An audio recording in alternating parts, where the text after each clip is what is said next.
从内地一路向西，翻过海拔3000多米的分水岭，风里的味道彻底变了，不再是平原温热湿润的草木气息，取而代之的是酥油、青草与藏香混合的清冽味道。脚下这片土地是甘南州府合作市，也是我这次自驾甘南之旅的开篇。在这里藏着安多藏区独一份的9层佛阁，无边无际的美人大草原，藏地人文与原生态草甸风光在这里同时铺开。走遍甘南全境的故事，就从这座安静的高原小城正式开始。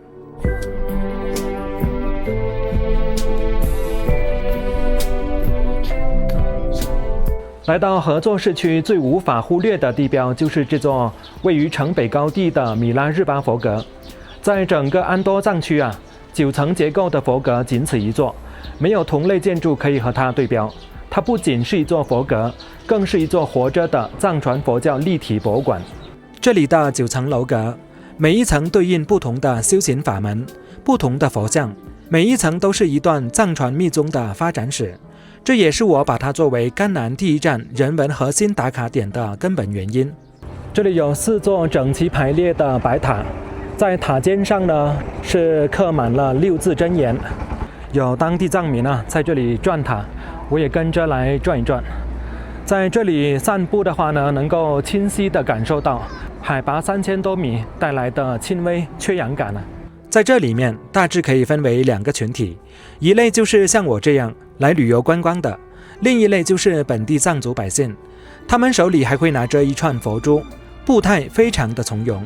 他们来这里可不是观光，而是日复一日的朝拜。这份纯粹的虔诚是内地寺庙很难见到的画面。米拉日巴9层佛阁名字可以分为2部分来讲。米拉日巴是藏地家喻户晓的苦修大师，当年他拜师修行，历经重重磨难才修成正果，当地人特别敬重他，修这座佛阁就是专门纪念他的。至于9层背后有这样一段典故，当年米拉日巴遵照师父的嘱咐，反复搭建，拆除了9层碉楼苦修，以此消业静心。后人修建这座佛阁时，还特意仿照当年那座9层碉楼来建，每层供奉不同的佛教祖师，再加上它坐落在甘南合作市，完整叫法就是安多合作米拉日巴9层佛阁。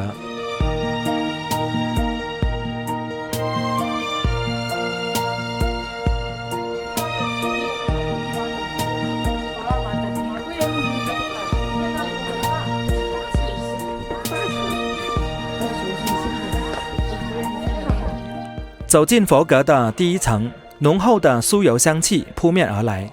屋内的光线依靠数十盏酥油灯支撑，暖黄色的光晕笼罩着整个殿堂，视觉瞬间变得柔和朦胧。1层主要供奉护法神像，身形威严的造像分列大殿的2侧，墙壁绘制完整的壁画，线条古朴厚重，色彩以朱砂红、石青和金粉为主，历经数十年岁月依旧鲜亮。守阁的僧人安静地坐在角落里，低声诵读着经文，音量不大，却填满了整个殿堂。前来朝拜的藏民从随身的布包里掏出小块酥油，小心翼翼地添进灯盏，双手合十，躬身礼拜，整套动作行云流水，像是刻在日常里的习惯。在米拉日巴佛阁，恰恰是这些不加修饰的日常，才是最珍贵的人文风景。盘旋木质楼梯连同9层楼阁，每一层阶梯都带着时光打磨的痕迹。2层记录米拉日巴尊者生平造像，完整还原尊者苦修传道的一生。3层、4层陈列密宗本尊佛像，各类金刚度母造像形态各异，工艺全部源自传统藏式泥塑和鎏金手艺。5层收藏着大量的古老唐卡，部分唐卡距今已有上百年历史，颜料采用天然矿石研磨，哪怕历经风雨褪色，依旧能看出画师落笔时的细腻笔触。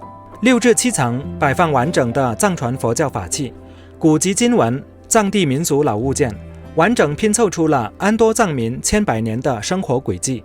行走上楼的过程，等同于翻阅了一本立体藏地宗教史书。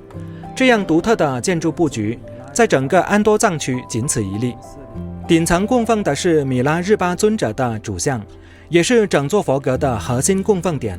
空间不大，却汇聚了最多本地信徒。这里虽然叫9层佛阁，但实际上我们游客只能到达第8层。那第9层在哪里呢？它其实就是在第8层最中间的一个小房间里，最上面是一副喜乐金刚的坛城，这个坛城代表的就是佛阁的第9层了。我站在窗边，一边眺望合作城外的草原，一边听店内低缓的诵经声，赶路多日的疲惫在此刻彻底消散。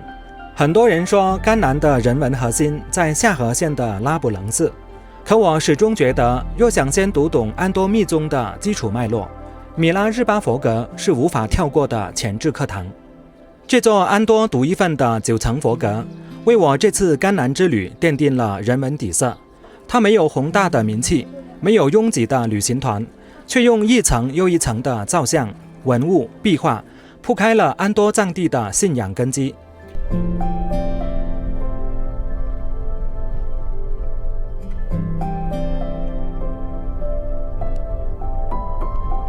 看完了藏地人文殿堂，接下来我要奔赴合作市的一处自然秘境，那就是无边无际的美人大草原，去触摸甘南最原生态的高山草甸风光。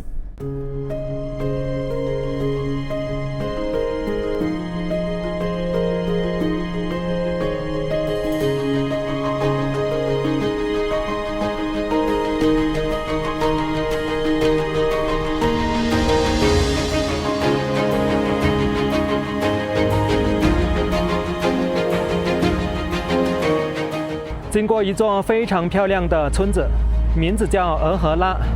现在把车子呢停在加油站的旁边，走进村子里面去看看。在村子的中间有一座比较大的房子，外观看起来呢还是非常的漂亮。走进来看看啊，原来是游客服务中心，但是大门紧闭。看看这些藏族人家的房子，每一间呢规模都很大。占地面积呢，起码有好几百个平方。在村子的中间呢，就是一座转经阁，他们没有什么事啊，就会过来这边转经。而就在旁边呢，就是篮球场了。在山顶上还有5个字：暮云额和拉。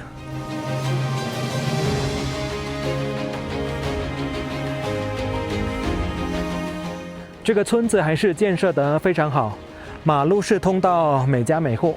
而就在村子的前方呢，就是9曲18弯了，非常的诗情画意。现在继续往美人大草原进发，还有20来公里。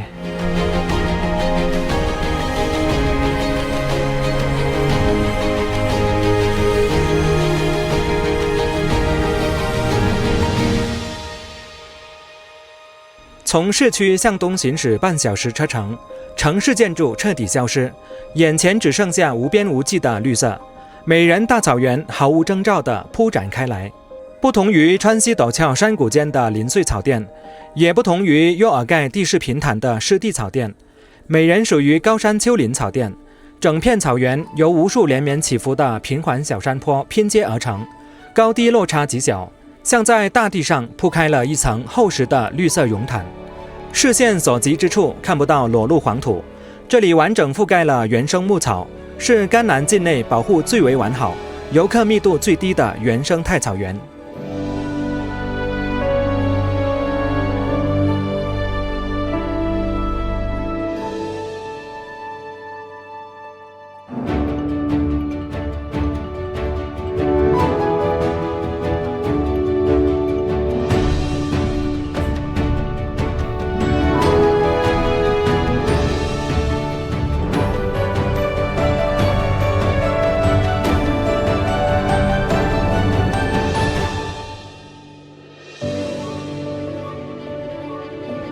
放眼整片草原，漫山遍野散落牦牛与羊群，搭配翠绿色的草甸，色彩层次干净治愈。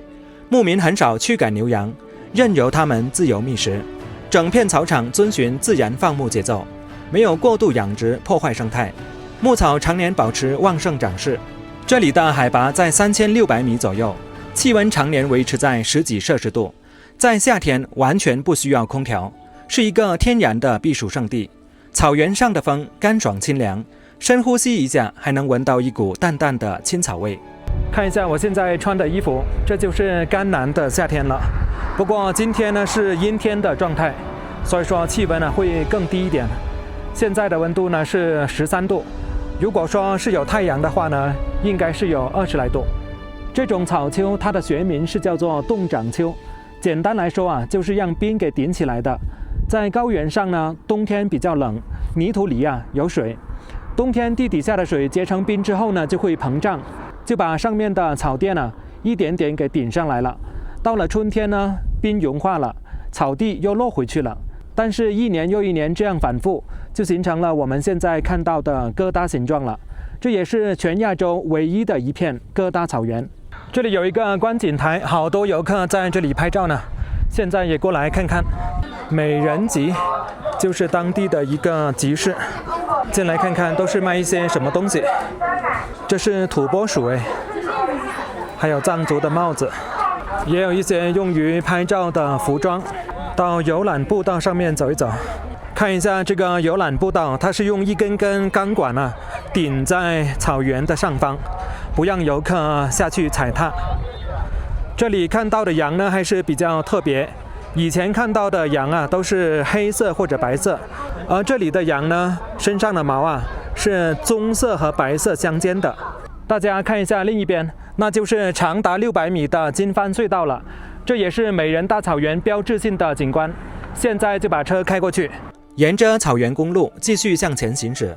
道路中央突然出现了一条横跨整条公路的拱形长廊，这就是美人大草原标志性的金帆隧道了，也是整片草原最出片的人文与自然结合的点位。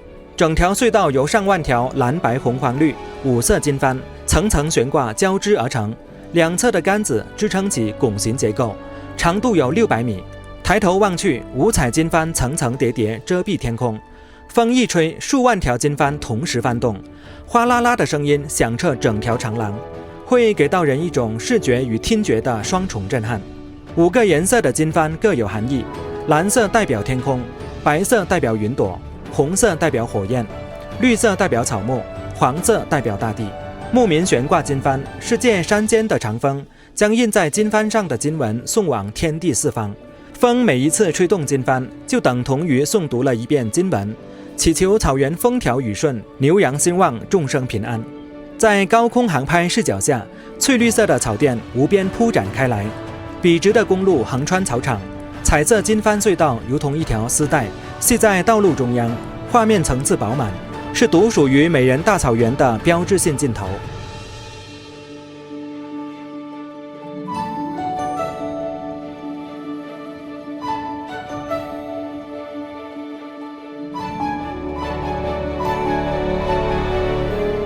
我站在草坡上，静静地看向远方，牛羊的身影慢慢变得模糊，金帆在暮色里依旧随风摆动。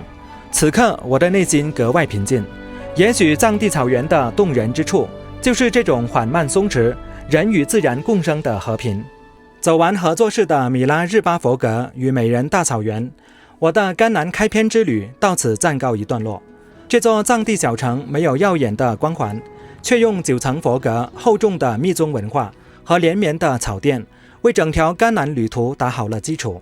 在这里读懂安多藏传的信仰，见识未经雕琢的原生态草原，才能更好地接纳下一站更盛大、更磅礴的藏地人文图景。向北翻越几座平缓的山梁，便是甘南的文化心脏下河县。那里坐落着全世界规模最大的藏传佛教学府拉卜楞寺，万米转经长廊，万千僧侣，高原古城的烟火都在前方等候。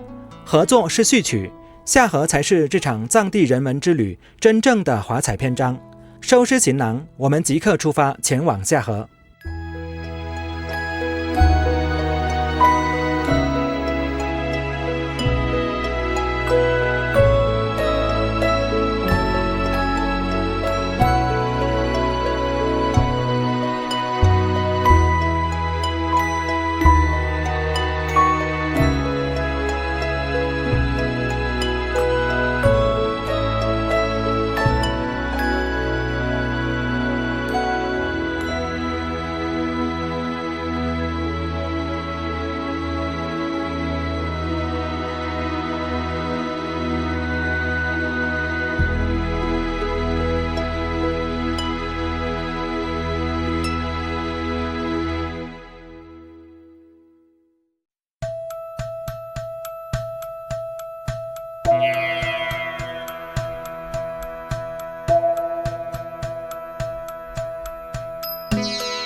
告别安静内敛的合作小城，我继续向着甘南的核心腹地前行。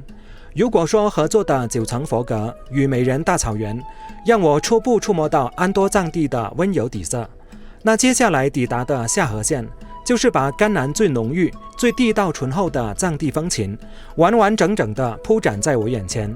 这里是甘南的灵魂与心脏，没有之一。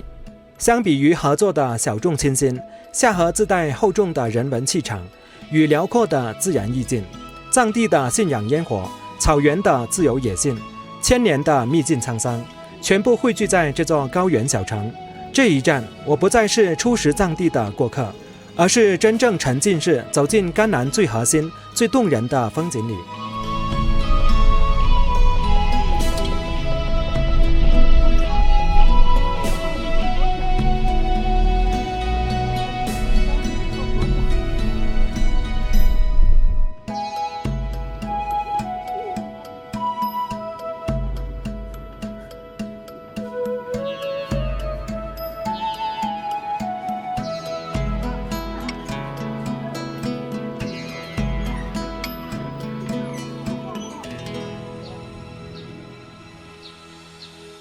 来到夏河，所有人的第一站都会不约而同地奔向拉卜楞寺。它不是一座普通的寺院，而是整个安多藏区规格最高、规模最大的藏传佛教学府，也是无数人甘南藏地的信仰核心。在这里，只有静下心来慢慢逛，细细感受，才能读懂它独有的震撼。这就是世界上最长的转经长廊了，足足有3.5公里。第一次看到啊，真的会被震撼到。这个转经筒在藏语里啊是称作玛尼，里面是装有经卷，推起来呢还是需要一点力气的。藏族人在这里转啊，嘴里还会念着经文。连绵不绝的转经筒沿着寺院的外墙蜿蜒延伸，一眼望不到尽头。成千上万的转经筒整齐排列，一条长廊串联起整座寺院，也是当地藏民日复一日的朝圣之路。按照藏地的习俗，我沿着顺时针方向一步步走完这条漫长的转经道，每转动一次就代表一遍虔诚的祝福。在这里，你能清晰地感受到信仰从来不是刻意的仪式，而是融入日常的生活常态。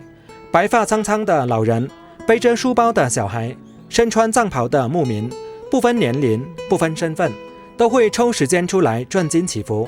他们不慌不忙，心无杂念，慢慢走着转着，这种刻在骨子里的虔诚，是任何文字都无法描述的治愈力量。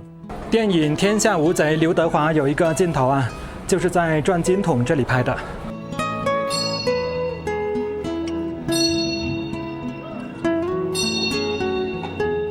拉卜楞寺医学院门诊部，在寺院里面呢还有专门的门诊部，只是现在呢是大门紧锁。现在我们看到的这一间间呢都是僧侣的宿舍，在每一个大门的旁边呢都会有一个小小的佛龛。如果这里放着一尊佛啊，就证明里面的僧人啊在修炼，不要去打扰。这一栋就是拉卜楞寺的大经堂了，是寺院标志性的建筑，也是游客最集中的地方。这座寺院是建于清康熙48年，也就是公元1709年，到现在已经有300多年历史了。拉卜楞寺是藏传佛教格鲁派最大的寺院之一。作为世界级的藏学府，拉卜楞寺更像是一座开放式的藏地佛学院。这里常年有无数僧人在此修行、学习、辩经，随处都能看到身穿绛红色僧袍的僧人穿梭在寺院街巷，安静肃穆，自带庄重的氛围感。拉卜楞寺始终保留着最纯粹的修行氛围，整片寺院清静又庄严。寺内的建筑布局极具藏式美学，厚重的朱砂红墙，洁白的檐角，鎏金的屋顶，在蓝天白云的映衬下，色彩格外纯粹。阳光洒在金顶上，让整个建筑群熠熠生辉。这也是拉卜楞寺最经典、最出片的画面。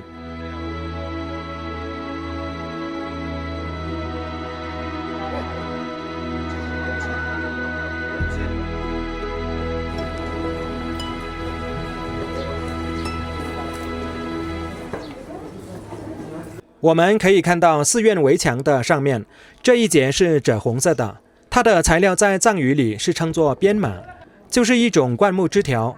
用这种材料做墙体，一来是给墙体减轻负重，二来可以起到装饰的作用。刚刚我进去里面走了一圈，看到有好多僧人在里面诵经啊。不过里面呢是不能拍摄的。透过这条巷道往后山上面看，上面呢是有10几20座低矮的小房子，看起来啊非常的神秘。那这些房子有什么作用呢？其实啊也是给僧人闭关修炼的时候用的。因为平时呢在寺院里面呢人还是比较多，会比较嘈杂，上面呢比较安静。现在是回到西边的停车场了，就在旁边呢有一条登山步道，可以上去半山俯瞰整座拉卜楞寺。这边有好多租衣服的，从这条路上去，在这上方啊非常适合搭帐篷露营呢。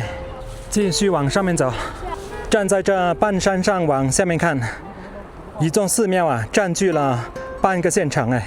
站在山顶俯瞰整座夏河县城与整个拉卜楞寺建筑群，连片的藏式建筑层层叠叠铺展开来，金顶居中亮眼，红墙绵延成片，远处是高原青山，近处是烟火袅袅的小城街巷，信仰建筑与人间烟火完美交融，画面壮阔又柔和。站在山顶风吹远眺的那一刻，我终于明白为什么所有人都说夏河是甘南的核心。合作的佛阁是精致立体的信仰缩影，而拉卜楞寺是磅礴恢宏、扎根大地的藏地信仰主场，一眼万年，足以让人彻底沦陷在藏地的温润与肃穆里。如果说拉卜楞寺代表夏河的人文厚重，那甘家秘境就是夏河最野性、最神秘的一面。这里是甘南公认的小众宝藏地，被很多旅行爱好者称作藏在甘南的世外绝境。在那里有最原始的山野苍茫与千年岁月沉淀的沧桑。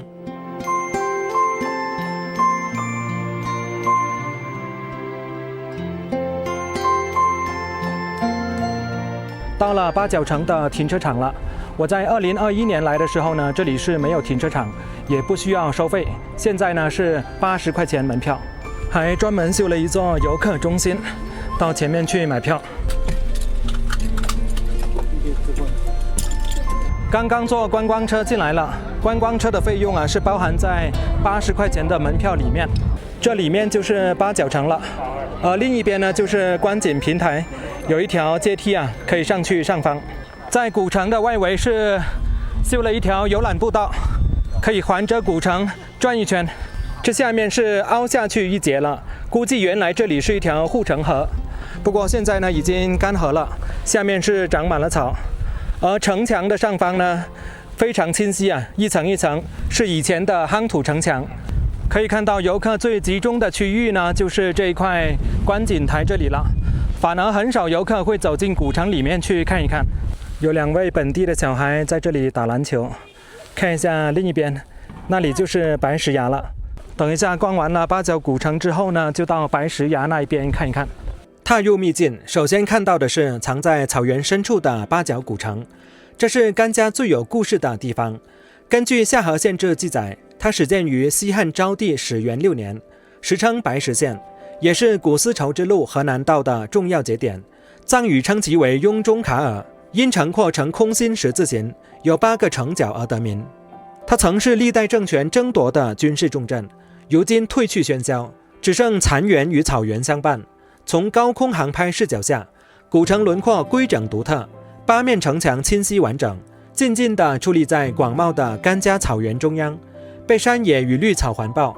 每一帧画面都自带历史厚重感，行走在古城遗迹之间，仿佛能够穿越时光，触摸到古老岁月的痕迹。来到古城的另一边了，这里有一座瓮城看能否从这里进去。那么在这个位置呢，应该是有一个入口。这里还是那种泥沙路呢，这仅仅是居民呢另外开设的一条通道而已。你看，这里才是原来瓮城的入口，这些都是原住居民的房子，还是用这种夯土墙啊作为院墙，里面也盖了一些民宿，可惜游客的车开不进来。这头羊的羊角有点奇特，螺旋形的。这里面的巷道错综复杂，都是这种丁字路口啊。进来之后呢，就有点像是闯进迷宫一样，房子新旧交替，有些院墙呢已经倒下了，有些房子呢就非常的新。这是古城的主干道，已经铺上了地砖了。这里虽然叫做甘家秘境，但是修了游客中心之后啊，就不再是秘境了。现在回到刚刚的下车点，坐车去白石崖。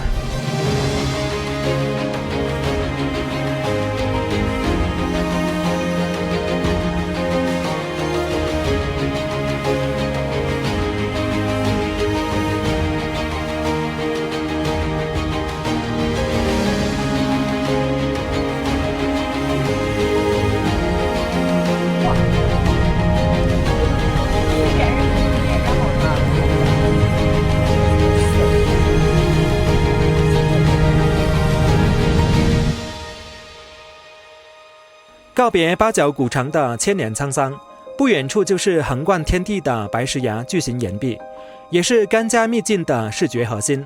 整片岩壁洁白陡峭，绵延数公里，像是大自然亲手雕琢的巨型屏障，突兀又壮阔地矗立在草原尽头。白岩配绿草，蓝天白云，色彩对比强烈，视觉冲击力拉满。岩壁纹理清晰可见，历经千万年风雨侵蚀，刻满了时光的痕迹，苍凉又磅礴。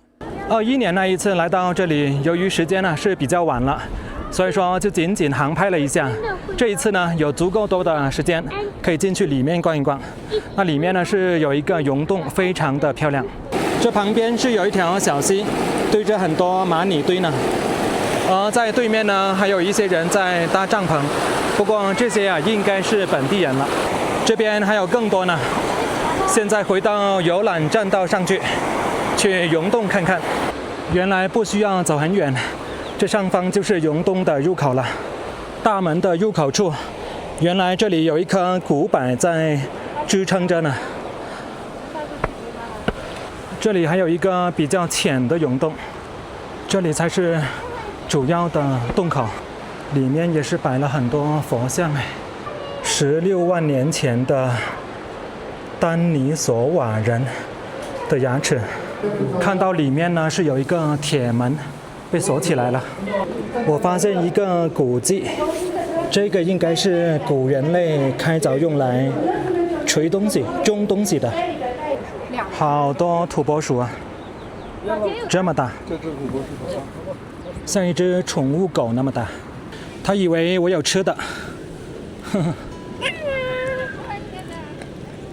另一只在打洞，但是千万不要用手去摸，因为很有可能呢会有细菌。看一下另一只，好勤快啊，在挖洞，被刨出来了很多石头，还带着泥土。相比于三棵草原藏着的温润生活气息，甘家草原更加原始野性，地势辽阔高远，人烟更为稀少，山野氛围感十足。在这里，你可以真正独享一片高原旷野，看流云漫过山脊，看牛羊自在觅食，看八角古城静静伫立，白石崖巍峨挺拔，感受藏地最纯粹、最原始的山野浪漫。逛完了八角古城和白石崖，我重新折返到夏河县城，在拉卜楞寺旁边的停车场驻车休息了一晚。第二天清晨抵达三棵大草原，不同于美人草原平缓柔和的丘陵草甸，三棵草原更加辽阔舒展，视野极度开阔，广袤的草场一眼望不到边际，是甘南最具代表性的原生大草原。这里就是三棵大草原了，在这个服务区停下车下来看看。在这个大草原上啊，有好多帐篷住宿的、骑马的、吃饭的，晚上举行篝火晚会的。那么接下来继续往前走，前面54公里啊都是草原景观。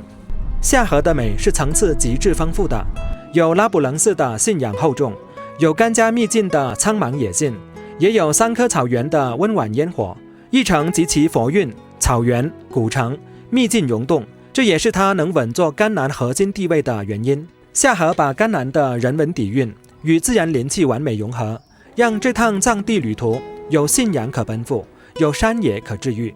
告别厚重野性的夏河，我的甘南旅途继续向前，下一站录取县，解锁完全不一样的甘南风光。一脚跨干川的传奇小镇朗木寺，有红石崖配金顶的日出胜景，也有峡谷溪流、源头秘境的山野清幽。从下河的人文草原，奔赴录取的山野峡谷，甘南的多元经验还在继续层层解锁。我们下一站不见不散。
告别下河厚重的佛韵与苍茫的山野秘境，我的甘南旅途继续前行。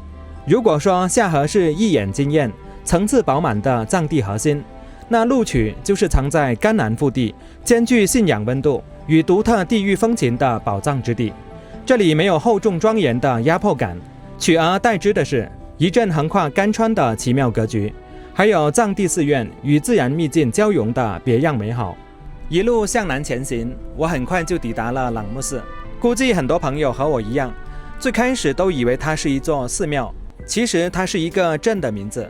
一条白龙江穿镇而过，把整座小镇一分为二，北边是甘肃的赛赤寺，南边是四川的格尔底寺。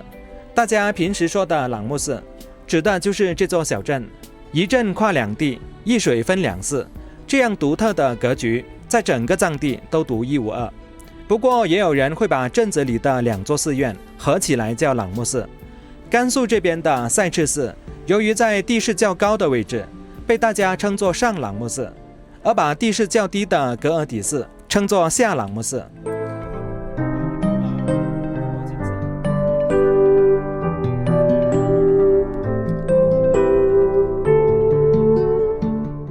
把车子停在这个暂时还是免费的停车场，下面这条江就是白龙江了。看一下对岸的山，非常的漂亮啊，有石头，有草原，有森林。这边呢是格尔底寺，看一下这个方向，还有红山崖，非常的壮观啊。此时此刻，白龙江的水并不白，一江隔两岸。这边呢是朗木寺，属于甘肃，而这一边呢就是属于四川的阿坝州了。一路上都是卖东西的，这就是赛赤寺的大门了。旁边呢还有8座白塔，门票30块。朗木寺后面呢就是朗木寺镇了，还可以看到对面的格尔底寺，旁边呢还有一个大的转经筒。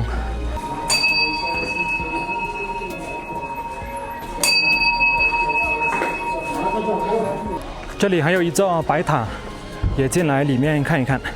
里面是一尊千手观音，转经的方向顺时针。相对比汉传佛教、藏传佛教的建筑布局啊，它就没有那么的规整，它是僧人的宿舍和大殿啊交叉着来，而汉传佛教的建筑布局呢，它是比较讲究左右对称。这上面有好几座大殿，现在呢就上去看一看。相比于热闹的小镇街巷，赛赤寺坐落在半山之上，视野更广，整体氛围更加亲近肃穆，也是观赏日出、俯瞰全镇的绝佳位置。很多人专程奔赴朗木寺，就是为了等一场赛赤寺的金顶日出。跟拉卜楞寺的僧人宿舍一样，大门的旁边呢都是有一个小小的佛龛，只不过这边的大门呢是被漆成了红色。有些呢是放了一个托盘来替代。这边的大殿呢在施工，只能往上面参观了。在这里可以近距离的来接触一下这个编码墙了。这个编码墙呢，它还有一个功能啊，在地震的时候呢，可以起到减震的作用。这是弥勒佛殿，里面禁止拍摄。基本上这个大殿里面呢都是禁止拍摄的。现在沿着这个阶梯往上面走。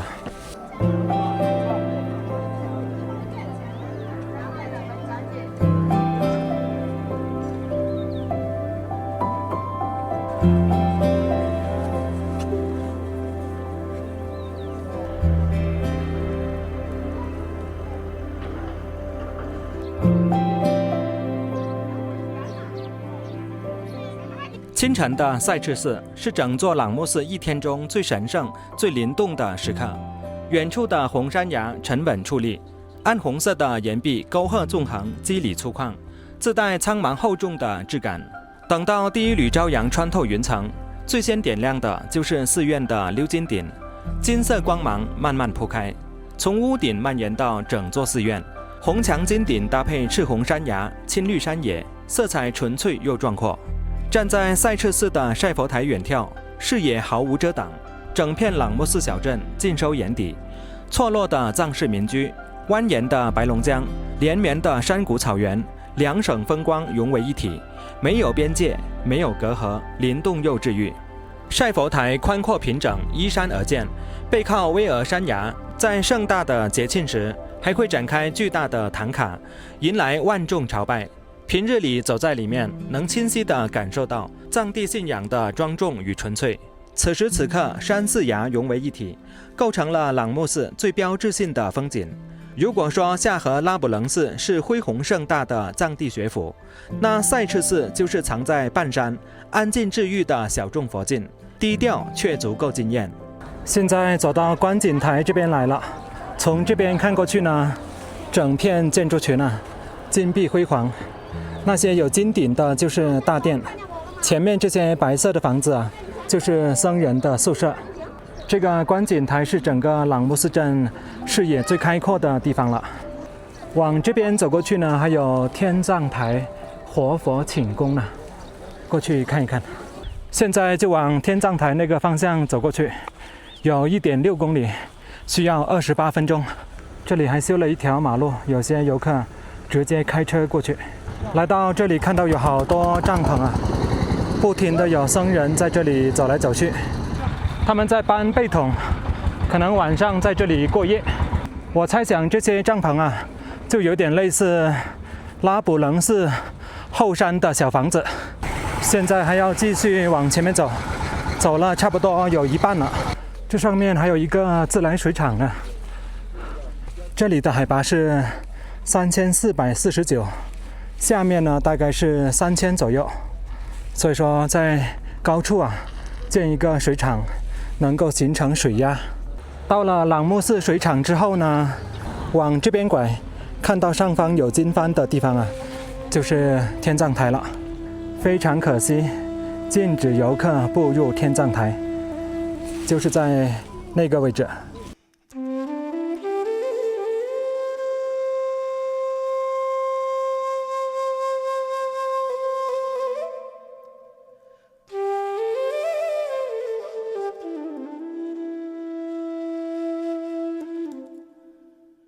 白跑了一趟，现在往下面走。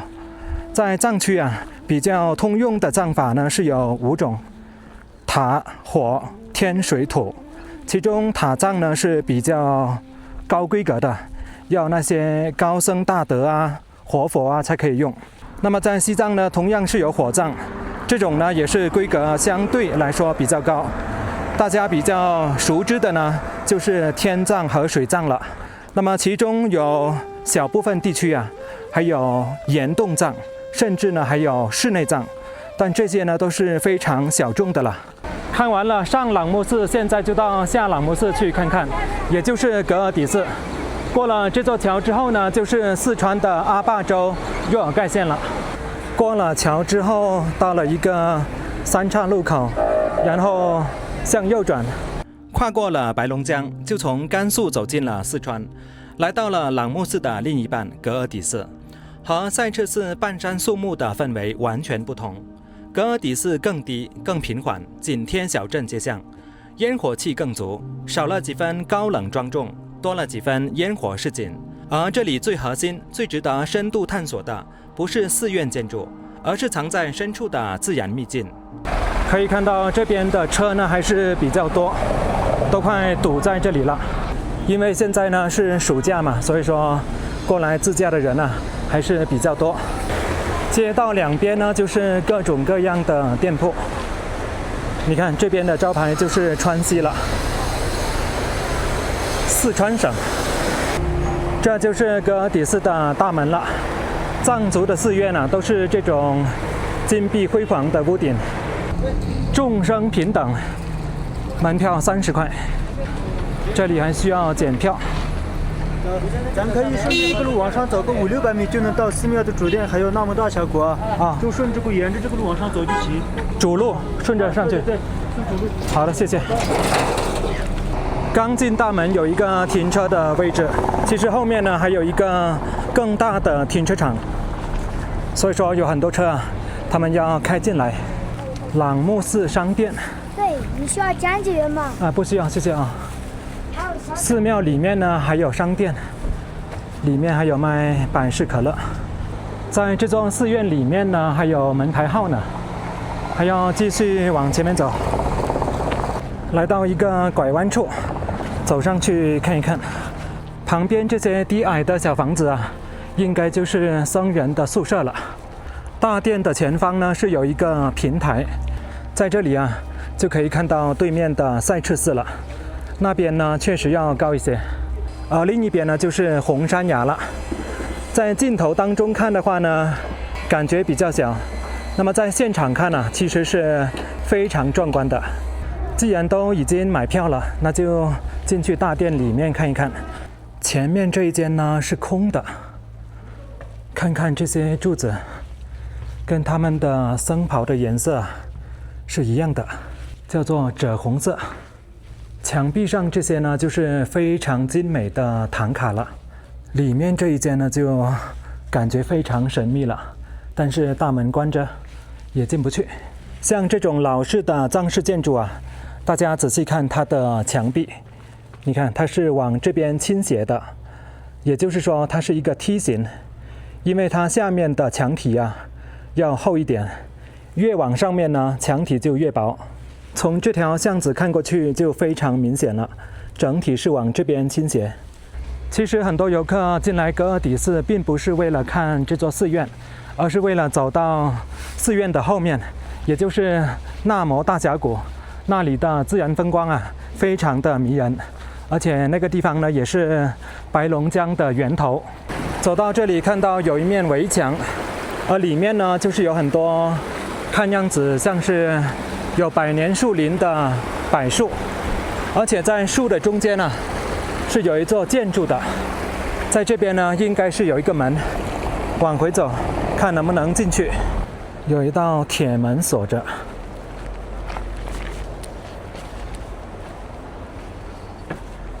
而且里面的建筑呢是被前面这一排树啊给挡住了。在墙壁的外围啊还有一个个小的佛龛。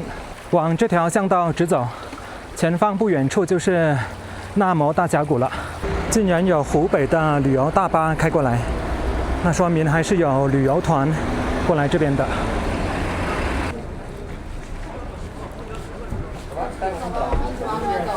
前面这一排纯木头的建筑是僧人的休息室，游客止步。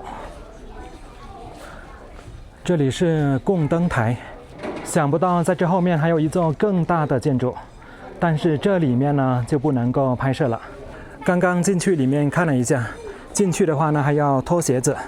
这里面呢就相当于是拉卜楞寺的大经堂了，平时会有很多僧人在里面诵经。也就是在这间大殿的门口了，就是一个停车场。他们把车开进来啊，就是为了要停在这里。从这里走过去就是纳摩大峡谷了。格尔底寺背靠的纳摩大峡谷是朗木寺最宝藏的徒步秘境，整条峡谷静谧幽深，山势清秀险峻，山间长满了茂密的草木，空气里满是青草与溪水的气息。沿着这条小溪一直往里面走，就是白龙江的源头了。这里有一座独木桥，走到对面去看一看。走到这后面呢，是看到有2个亭子，里面呢是有转经筒，它居然是靠水力来转动的，这样呢就省时省力了，一天到晚呢不停地在转。那修这个亭子的人呢，应该就是功德无量了。这里呢还有一个低配版的转经塔，你看它是用小木房子搭建的，下面依然是靠水力。草地上还有好多鸽子呢。走到这里有一种新疆那拉提的感觉，不过这边呢有人在锯木头，声音非常大。溪流非常的清澈。过了这座桥之后呢，继续往里面走。这里有一个木头墩子，上面呢是被摆放了很多石头，那这些呢就是玛尼堆，相当于一座迷你的佛塔了。走到这个峡谷里面呢，晒不到太阳，非常的凉快。这边有更多的玛尼堆呢，不过有很多呢是游客过来堆的。一路走来，脚下都有溪流相伴，溪水清澈见底，缓缓流淌，这也是白龙江的源头活水。很难想象，一条绵长灵动的江河起点，竟然是这般细碎的山间溪流，从深山峡谷出发，缓缓穿镇而过，滋养着整片干川交界的土地。沿着峡谷步道慢慢往里面走，路途平缓不累，全程都是沉浸式的山野治愈风景。越往深处走，山林越幽静，风声、流水声还有鸟鸣声交织在一起，隔绝了外界所有的嘈杂。走到这后面，这白龙江的源头啊，就变得比较浑浊了。看看后面的景色，这就是为什么朗木寺会被人称作东方小瑞士的原因了。继续往前面走，走到峡谷的深处，这里前方500米啊，还有休息营地。已经走到峡谷的深处了，这后面好多游客，原来这里才是整个朗木寺镇游客最集中的地方。很多人来朗木寺只打卡寺院拍日出，却错过了这片绝佳的峡谷秘境。其实朗木寺最动人的地方就是人文与自然的完美交融，一边是清幽治愈的峡谷源头，一山一水一寺一溪，拼凑出这座边陲小镇独有的灵动。这里保留着最原生态的山野气息，这也是朗木寺能被称作东方小瑞士的核心原因。录取的美是藏地信仰与自然秘境交融的独特之美。赛赤寺的金顶日出与红石崖壮阔又神圣，格尔底寺的峡谷溪流源头秘境，清幽又治愈。相比于夏河的厚重磅礴，录取更适合慢慢逛、慢慢感受，在一镇跨2省的奇妙风情里，找到属于藏地的松弛与灵动。如果说录取是兼具信仰与烟火的边陲小镇，那我接下来要奔赴的下一站迭布扎尕那，就是甘南最具棱角、最仙气飘渺的山野神迹。告别朗木寺小镇的灵动风情，旅途即将切换成群山合围的仙境风光。那里有云雾缭绕的东洼村晨雾，闻名于世的洛克观景台，还有舒缓治愈的仙女滩草甸。4大藏寨依山而建，静静矗立在群山秘境之中。不止山谷风光，在扎尕那之后，我还要挑战壮阔的洛克之路，去感受那条雄奇险峻的山间廊道。从边陲小镇到巍峨神山，甘南的多元美景还在持续解锁。接下来循着洛克当年的足迹深入山谷，收拾好心情，我们奔赴扎尕那。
告别朗木寺的禅韵与山野清风，甘南的朝圣与山野之旅正式步入最后的终章。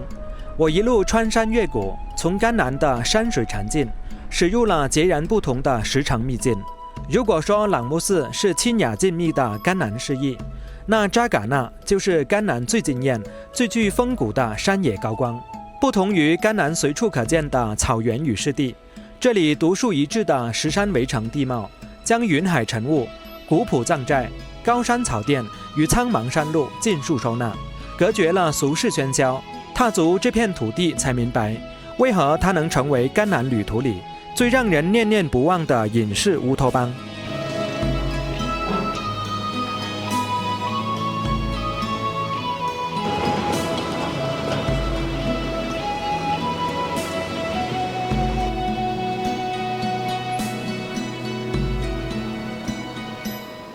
由于我今天的行程是走走停停，原本只需要2个小时的车程我用了整整5个小时。来到扎尕那已经是下午的4点多了。我发现扎尕那现在已经没有那么原生态了，这里到处都是酒店、饭店。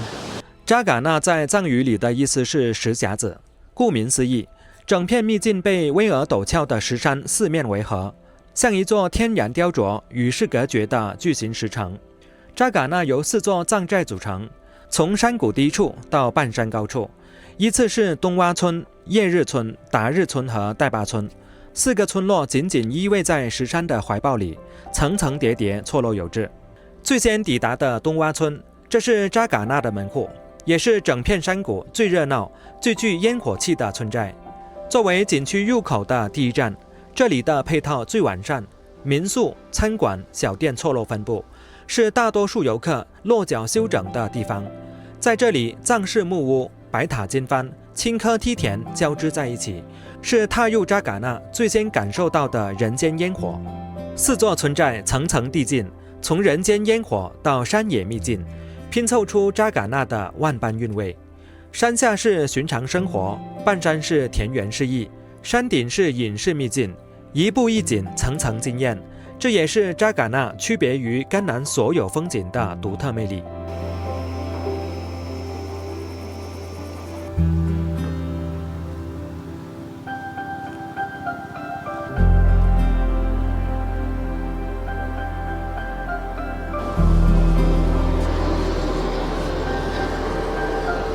这种原生态的房子它的墙壁都是用这种小的树枝，然后涂上泥巴，就变成墙壁了。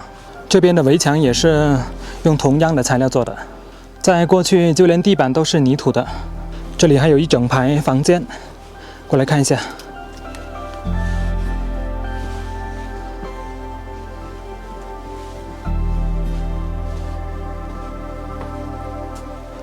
这里还有一面玻璃，在房子里面都长出蘑菇来了。这个房间里面还摆放着一些家具，可以看到这个房间是蛮大的，相信这边就是床了。这里还有一面老的镜子。在这个房间里面地板就是用木头铺的。这里还有一条木梯，上去上面看一下。这屋顶上面已经全部都长草了，因为它上面也是抹了一层泥。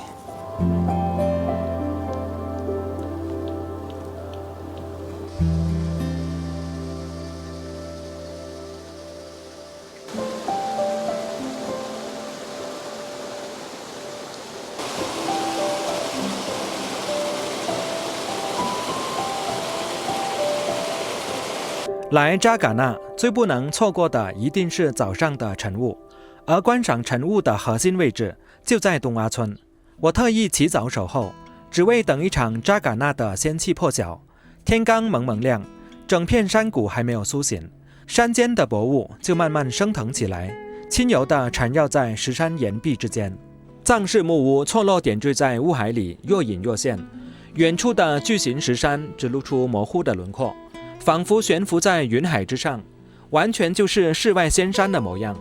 这一刻，我终于明白，为什么所有人都说扎尕那的清晨是他一天之中最治愈、最不真实的时刻。随着天色变亮，第一缕晨光透过云层，温柔地铺满山谷，原本厚重的晨雾开始缓缓流动，慢慢消散，拨开云海，露出青绿的梯田、古朴的藏寨、巍峨的石山。整个苏醒过程安静又治愈。站在村口静静看着这一幕，所有早起的疲惫都被这份独有的仙气彻底抚平。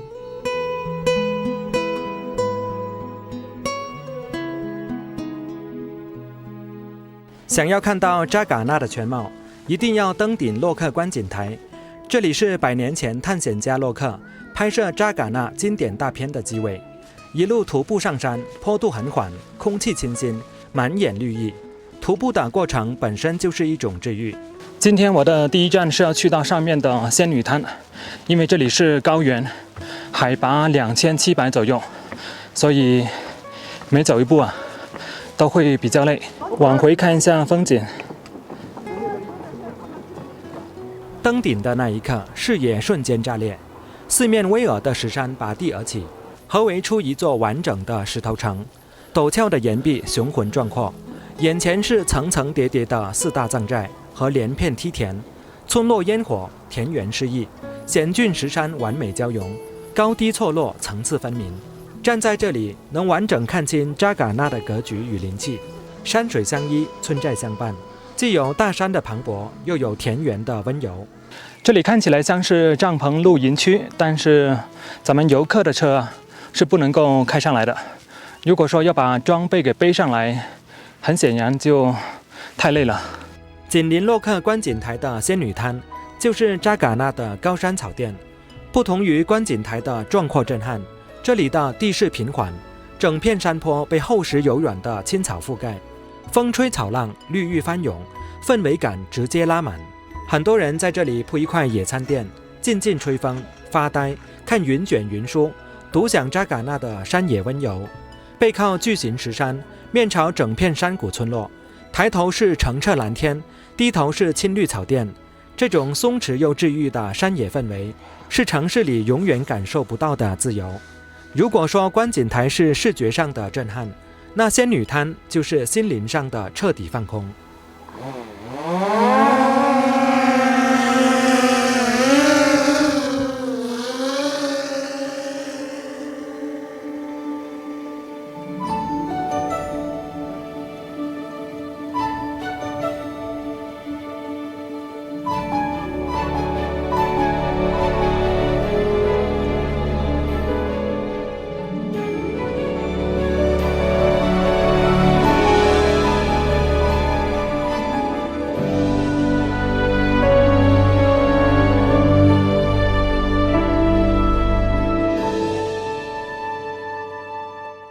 告别仙女滩的温柔草甸，我继续奔赴山野深处，解锁甘南自驾的终极浪漫洛克之路，也就是江叠公路。这条被无数自驾人封神的百里景观天路，因100年前探险家洛克的穿行而闻名，更是公认的中国最美100公里山野公路。不像城市道路的平直规整，它全程依山盘旋，跌宕起伏，短短100多公里的路程，把甘南最极致、最多变的山野风光全部浓缩其中，是解锁扎尕那野性另一面的绝佳方式。从扎尕那山谷出发，路况与风景一路渐变。起初是清幽静谧的原始森林，林木茂密，绿意葱茏，山间溪流随车流淌，空气里满是草木与泥土的清新气息，满目皆是静谧治愈的林海风光。继续向上盘旋爬升，山林渐渐退去，视野豁然开朗，成片的高山草甸铺展山野，开阔通透，牛羊散落其间，悠然觅食。藏乡的田园牧歌氛围感直接拉满。到了纳黑坎驿站了，现在是晚上的8点36分，天色依然很亮。有一台车跑了一趟洛克之路之后呢，就叫了一台板车来拖车了。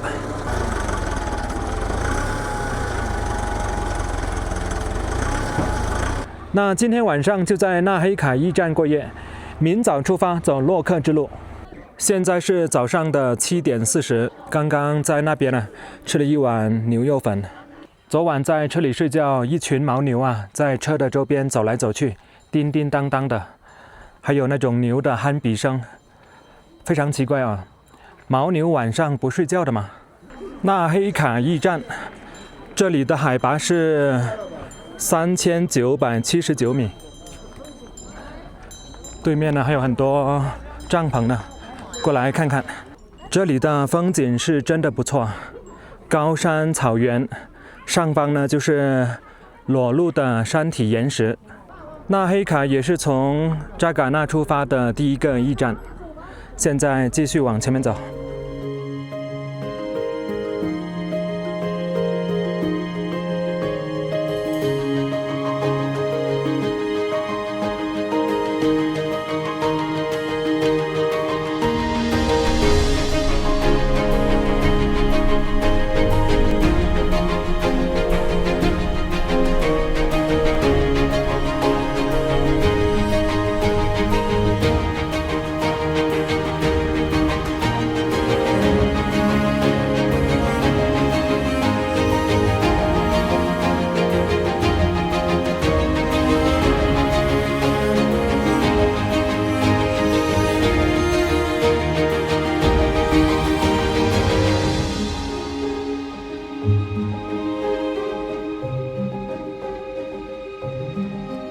哇，这个地方是真的壮观啊！两边的山势呢非常的险峻，加上道路呢也是9曲18弯。这上面还有一个观景台，不少车停在这里看风景呢。这个是夏乌纳营地，这个营地看起来好危险啊，就是用几根钢管支撑着。不过旁边的景色呢，确实是非常的漂亮。还是继续往前走，因为今天呢，我要赶回到合作市。从这里回到合作市呢，还有129公里。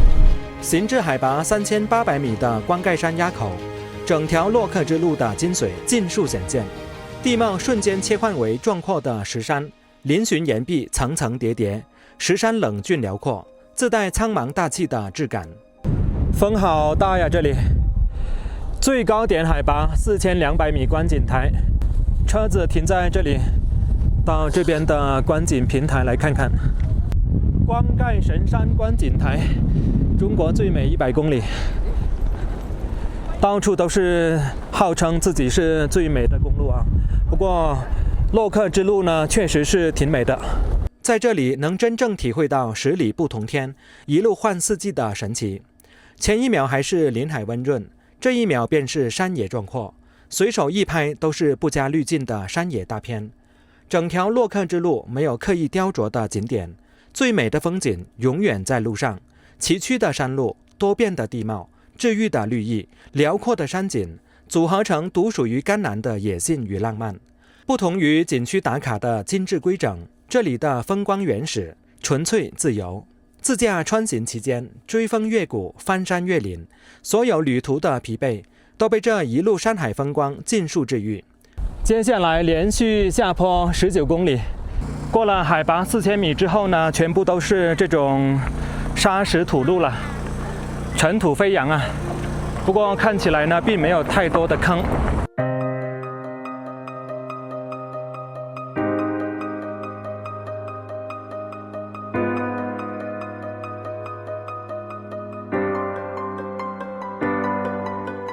这个观景台啊，确实漂亮，但是由于没有太多的停车位，如果在这里强行停下车来游玩的话呢，就会造成拥堵。刚刚呢就拥堵了几分钟了，所以说这个地方经过就好了。你看双向都是有点堵车。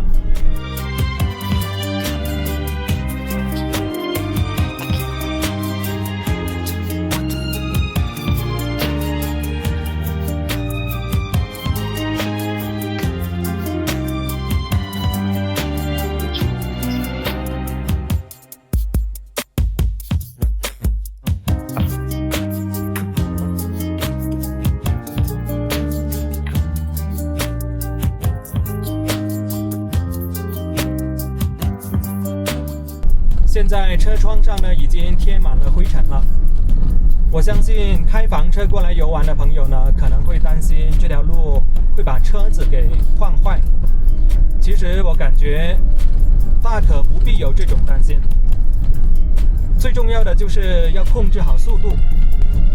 大家透过镜头也可以看到，其实这条路呢也没有那么多坑。如果说扎尕那村寨是温柔的烟火仙境，那洛克之路就是甘南最自由潇洒、最震撼人心的山野风谷。扎尕那的美是甘南独一份的，它没有信仰建筑的庄重，没有湿地湖泊的温柔，却用石山围河的壮阔、晨雾缭绕的仙气、藏寨田园的烟火、峡谷草甸的治愈，拼凑出一幅完整的世外山居画卷。在这里，时间会不自觉地变慢，所有浮躁都会被山野温柔抚平。走完扎尕那的晨雾、古寨、草甸，再穿越完跌宕壮阔的洛克之路，我的这次甘南自驾之旅也在此画上圆满的句号。从合作的静谧佛城，到下河的诗意草原，再到朗木寺的山水佛境，最后抵达扎尕那的石城仙境与百里山野天路，一路翻山越谷，追风逐云，把甘南的温柔烟火与壮阔山野尽数收入眼底。这片藏于甘南山谷的秘境，既有治愈人心的松弛烟火，又有荡涤心灵的山野辽阔。每一段路途都是独属于甘南的浪漫与惊喜。告别层峦叠嶂的甘南山野，告别最后一站洛克之路的自由山海，我的旅途不会止步于此。我将正式驶出甘南地界，奔赴下一程全新的风光，一路向北挺进青海，首站抵达西宁。从甘南的深山石城、藏乡秘境，奔赴青海的辽阔高原、湖海风光，地貌与风景彻底切换，全新的高原旅程即将开启。期待下一场属于青海的治愈奔赴。